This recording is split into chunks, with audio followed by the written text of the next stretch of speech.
السلام علیکم فرینڈز، میں ہوں بلال اور آپ دیکھ رہے ہیں ابابیل یوٹیوب چینل۔ دوستو آج ہم بات کریں گے فادر آف پاک air force year marshal Asghar Khan کے بارے میں، جو صرف 36 سال کی عمر میں پاک فضائیہ کے پہلے ایئر مارشل اور چیف بنے۔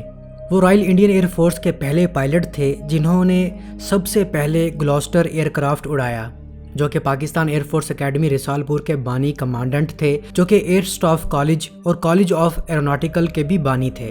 اصغر خان PIA کے مینیجنگ ڈائریکٹر بھی رہے اور ان کے دور کو PIA کا گولڈن ایج کہا جاتا ہے۔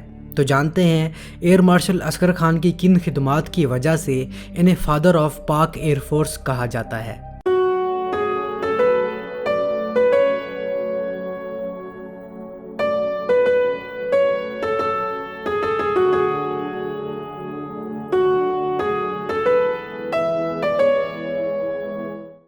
اصغر خان 1921 میں جموں اینڈ کشمیر میں پیدا ہوئے۔ ان کے والد رائل انڈین آرمی میں آؤٹ سٹینڈنگ آفیسر تھے۔ ان کا تعلق پشتون فیملی کے افریدی ٹرائب سے تھا۔ اصغر خان کے بڑے بھائی بھی پاک آرمی کے آفیسر تھے، جنہیں 1947 اور 48 کی انڈو پاک وار میں لیجنڈ آف گلگت بلتستان کا خطاب ملا۔ اصغر خان نے اپنی میٹرک 1939 میں رائل انڈین ملٹری کالج سے مکمل کی، جس کے بعد انہوں نے برٹش انڈین آرمی جوائن کر لی۔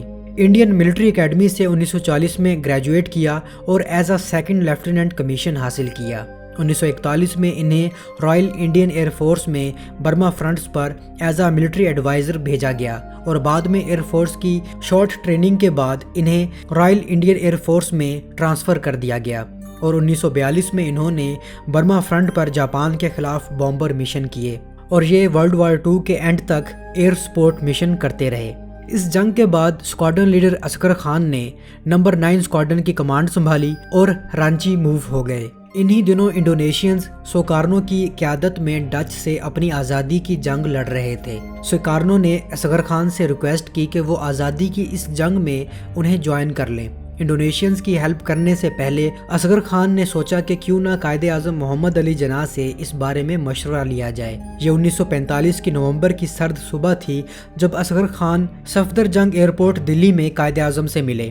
قائد اعظم اس وقت پشاور وزٹ کرنے کے لیے جا رہے تھے۔ اصغر خان قائد اعظم کے پاس گئے اور ان سے رائل انڈین ایئر فورس چھوڑنے اور انڈونیشینز فریڈم فائٹ جوائن کرنے کے بارے میں مشورہ لیا، جس کے بعد قائد اعظم محمد علی جناح نے پورے یقین کے ساتھ جواب دیا کہ پاکستان بن جائے گا اور جب ہم آزادی حاصل کر لیں گے تو ہمیں زبردست فضائیہ کے لیے تمہارے جیسے پائلٹس کی ضرورت ہوگی۔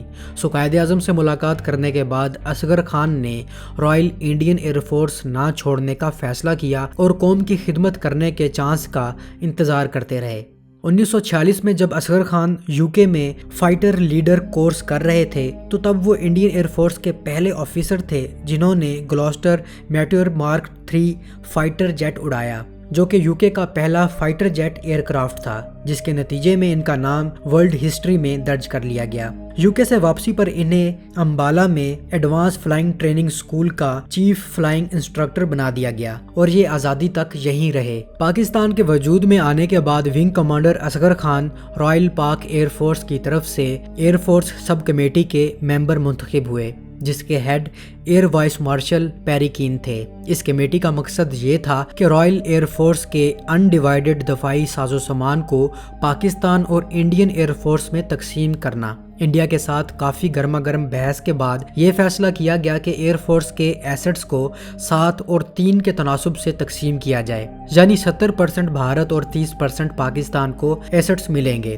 تاہم گراؤنڈ ریالٹی پر انڈیا نے پاکستان کو تیسرا حصہ تو دور کی بات دوسرا حصہ بھی نہیں دیا، اور جو دیا وہ زیادہ تر ناکارہ مال تھا۔ جیسا کہ میں پہلے اپنی ایک ویڈیو میں بتا چکا ہوں کہ انڈیا نے ٹائیگر ماتھ طیاروں کی تیل کی ٹینکیوں میں ریت اور چینی ڈال دی تھی اور کئی ایمونیشن باکسز میں سے پتھر نکلے تھے۔ دوستو رائل پاک ایئر فورس جنگی ساز و سامان کے تقسیم کا اتنا چھوٹا حصہ لینے پر رضامند نہیں تھی۔ تقسیم کے وقت پاکستان کو صرف 16 فائٹر ایئر کرافٹ ملے تھے۔ آزادی کے 3 ہفتوں بعد انڈیا نے اپنے ٹروپس کشمیر پر قبضہ کرنے کے لیے بھیجنا شروع کر دیے، جو کہ پاک اور انڈیا کے درمیان فرسٹ وار کا سبب بنا۔ اس جنگ میں پاکستانی مجاہدوں کو بری طرح سے ایئر سپورٹ اور سپلائیز کی ضرورت تھی۔ ونگ کمانڈر اصغر خان جو کہ اس وقت PAF فلائنگ ٹریننگ اسکول کو کمانڈ کر رہے تھے، انہوں نے کشمیر محاذ پر پاکستانی مجاہدوں کے لیے سپورٹنگ آپریشنز کیے۔ انہوں نے گلگت بلتستان میں خود ہاورڈ ٹرینر ایئرکرافٹ اڑا کر سپلائیز بھیجی اور بعد میں DC-3 ڈکوٹاز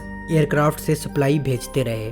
دوستو، کشمیر محاذ پر آخری سپلائی ڈراپ کیے 10 دن گزر چکے تھے اور لاسٹ سپلائی کے لیے اڑان 4 نومبر کو بھری گئی تھی۔ چلاس، گلگت اور سکردو میں پاک ایئر فورس نے ریڈیو وارننگ سسٹم انسٹال کر لیا تھا۔ کم از کم اس آپریشنل ایریا میں دشمن ہوائی جہاز کی نقل و حرکت کو سیکرٹ کوڈ کے ذریعے بھیجا جا سکتا تھا، لیکن ہمارے پائلٹس رات کے وقت ڈراپنگ زون پر پرواز کے لیے ٹرینڈ نہیں تھے اور دوسری طرف سپلائی کی ڈیمانڈ کا دباؤ بھی تھا۔ 17 نومبر 1948 کی رات کو پاک ایئر فورس نے ہیزرڈس مشن سیٹ آؤٹ کیا۔ اس مشن پر ڈکوٹا ایئر کرافٹ نے جانا تھا اور pilot wing commander Muhammad Asghar Khan تھے۔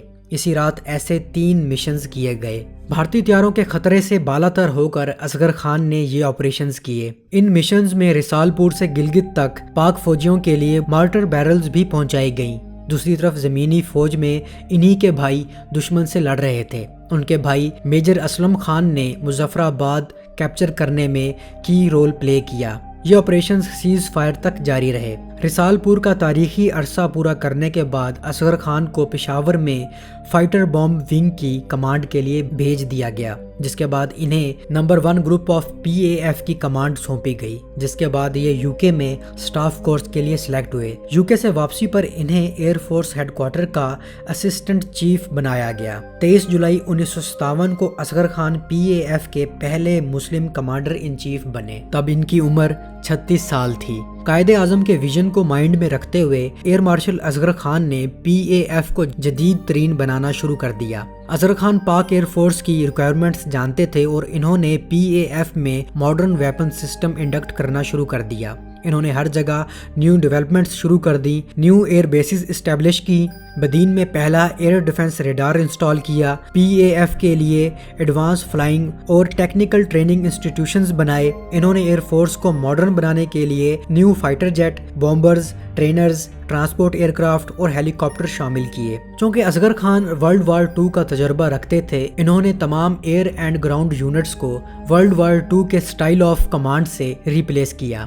انہوں نے پاکستانی پائلٹس کے لیے کمپریہنسو ٹریننگ پروگرام شروع کیا۔ ان کی کمانڈ میں USA سے طیاروں کی وسیع کھیپ PAF میں شامل کی گئی، جس میں F-86 سیبر، T-33 jet trainer, T-37، B-57، F-104 اور C-130 ایئرکرافٹ شامل ہیں۔ ان کی کمانڈ کے دوران بہت سے فائٹر اور دوسرے ٹریننگ پروگرام چلائے گئے۔ انہی کی کاوشوں کا نتیجہ یہ نکلا کہ PAF بہت جلد پروفیشنل اور ماڈرن فورس بن گئی، یہاں تک کہ ان کی کمانڈ میں 1958 میں PAF نے ڈائمنڈ فارمیشن لوپ میں ورلڈ ریکارڈ بنا دیا، جس کا میں اپنی پچھلی ویڈیوز میں ذکر کر چکا ہوں۔ دوستو، صرف ایئر ڈسپلے ہی نہیں بلکہ کامبیٹ فیلڈ میں بھی پاک ایئر فورس نے اس وقت اپنے آپ کو ثابت کیا جب 1959 میں انڈیا کا کینبرا بومبر طیارہ پاکستانی فضاؤں میں داخل ہوا، جسے F-86 سیبر طیاروں نے گرا دیا۔ دوستو، پاک ایئر فورس کی ہسٹری میں لفظ پہلا ایئر مارشل اصغر خان کے ساتھ کئی بار استعمال ہوا ہے۔